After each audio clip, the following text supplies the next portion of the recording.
ED की राहुल से पूछताछ, विरोध में कांग्रेस का दिल्ली में प्रदर्शन।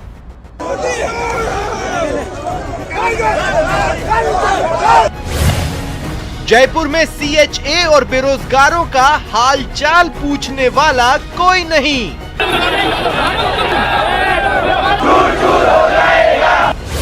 कांग्रेस ने कहा, सुनी जा रही है बेरोजगारों की बात, समाधान के प्रयास जारी।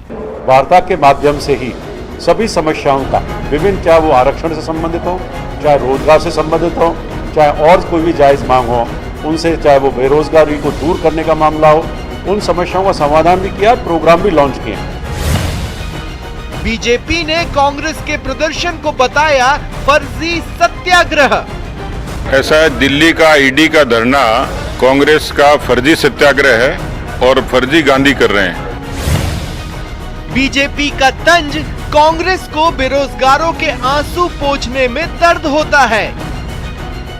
ये निश्चित रूप से दोहरा चरित्र है और ईडी के केस ये एक दिन के नहीं है, कई वर्षों के इनके उन कारनामों का है जिसके कारण से इन्होंने पैसे को एडजस्ट करने का, काला धन को एडजस्ट करने का जो कर्म किया है वो एक लंबे समय से जांच हो रही है इनकी।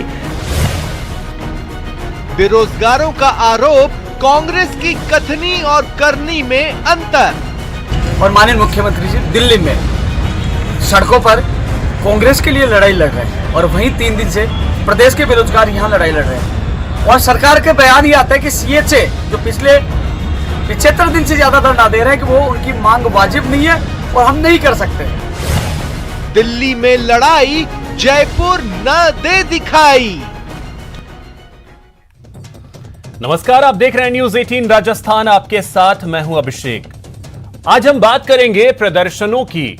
जब कोई सत्ताधारी दल विरोध प्रदर्शन करता है तो वो दूसरे पर सुनवाई ना होने और तानाशाही के आरोप लगाता है, लेकिन जब खुद के राज्य में लोग प्रदर्शन करते हैं तो वो दल उनकी बात सुनने से इनकार कर देता है। ऐसा ही कुछ दिल्ली में प्रदेश कांग्रेस के प्रदर्शन से हो रहा है। राहुल गांधी से ईडी की पूछताछ के विरोध में प्रदेश कांग्रेस और सरकार के कई मंत्री दिल्ली में प्रदर्शन कर रहे हैं। वहीं जयपुर में बेरोजगार धरना दे रहे हैं। सीएचए करीब 75 दिनों से धरना दे रहे हैं, उनकी सुनने वाला कोई नहीं है। चर्चा आज इसी मुद्दे पर, इन सवालों के इर्द गिर्द। सवाल नंबर यह है कि खुद करें लड़ाई लेकिन दूसरे ना दे दिखाई। दूसरा सवाल यह है कि जिनसे किया वादा उनके लिए क्यों है बाधा। और तीसरा सवाल यह है कि जन सुनवाई में भी क्यों नहीं सुनते।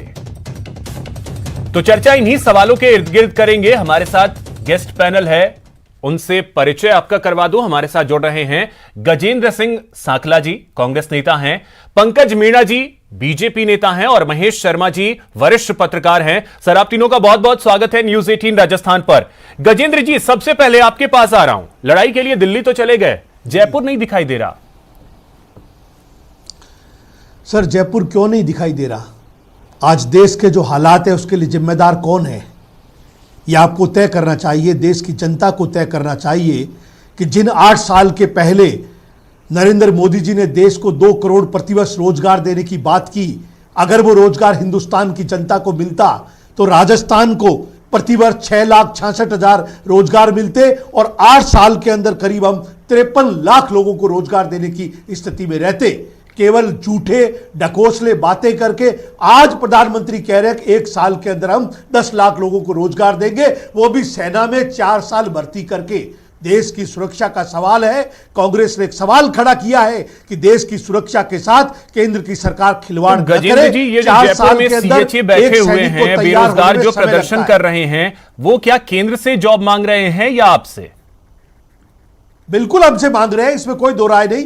राजस्थान सरकार संवेदनशील है और आपको जिम्मेदारी से कह रहा हूं, 24 घंटे के अंदर अंदर यह धरना समाप्त हो जाएगा। हमारी 3 दौर की वार्ता हो चुकी है, आज वार्ता का अंतिम दिन है, 75 दिन से बैठे हुए भी हम कर देंगे। तो सर उसके लिए व्यवस्था करनी पड़ती है ना। कोई कमिटमेंट अगर करो तो हम कमिटमेंट झूठ का कमिटमेंट नहीं करते, हम उस कमिटमेंट को पूरा करते हैं और पूरा करने के लिए पूरी एक्सरसाइज की जरूरत होती है। आज अगर देश के नौजवानों को रोजगार 2 करोड़ प्रतिवर्ष मिला होता तो राजस्थान के नौजवानों को सड़कों पर बैठ करके इस तरह का धरना देने की आवश्यकता नहीं पड़ती। क्या हालात है आज देश के अंदर, किस तरह से आज ईडी के नाम पर विपक्ष के नेताओं को टारगेट किया जा रहा है। अरे पूछा जाए देश के गृह मंत्री अमित शाह के लड़के जैसा के 50,000 रुपए बढ़ा करके 80 करोड़ रुपए एक साल में हो जाते हैं, 16,000 गुना बढ़ जाता है। कौन से ईडी ने उससे जवाब पूछताछ की?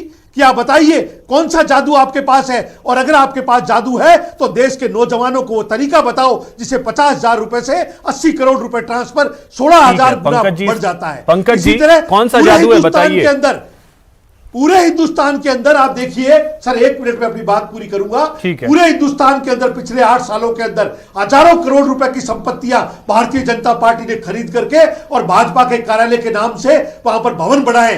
पूछा जाए 8 साल के अंदर इतनी हजारों करोड़ की संपत्ति कहां से आई? क्या ईडी ने सवाल पूछा? 7 साल राज करने के बाद जयपुर नेशनल हेराल्ड के अखबार इसीलिए मैंने जो हमारा टैगलाइन है ना कि दिल्ली में लड़ाई आप कर रहे हैं लेकिन जयपुर आपको दिखाई नहीं दे रहा है। सवाल मेरा जयपुर के लिए था, आप वापस दिल्ली पहुंच गए। सर सवाल मेरा जयपुर के लिए था कि जयपुर में जो सीएचए बैठे हुए हैं, जो बेरोजगार बैठे हुए हैं, जो होम्योपैथी के डॉक्टर बैठे हुए हैं, उनकी सुनने की बजाय आप वापस दिल्ली पहुंच गए। अभिषेक जी, मारवाड़ी में एक कहावत है, चोर को मारने से पहले चोर की मां को मारो जिससे चोर पैदा होने बंद हो जाए। ये देश की हालात चारों ओर, ठीक है पंकज जी, गिरफ्तारियां अब लीजिए कौन सी जादू की छड़ी आपके पास है, ठीक है वो तो आप बताइएगा ही, लेकिन बहुत सारे गंभीर आरोप अब गजेंद्र जी की तरफ से आप पर ही आ गए हैं कि सारा कसूर दिल्ली का है। अभिषेक जी, मैं भी अपनी बात एक मारवाड़ी कहावत से करूंगा। मारवाड़ी में एक कहावत है कि पगा बढ़ती दिक्कत को ना डूंगर बढ़ तो दिक्कत है। इनके राजस्थान में आपको शासन करने के लिए जनता ने एक अल्पमत दिया था और ये उम्मीद से दिया था कि आप राजस्थान की जनता की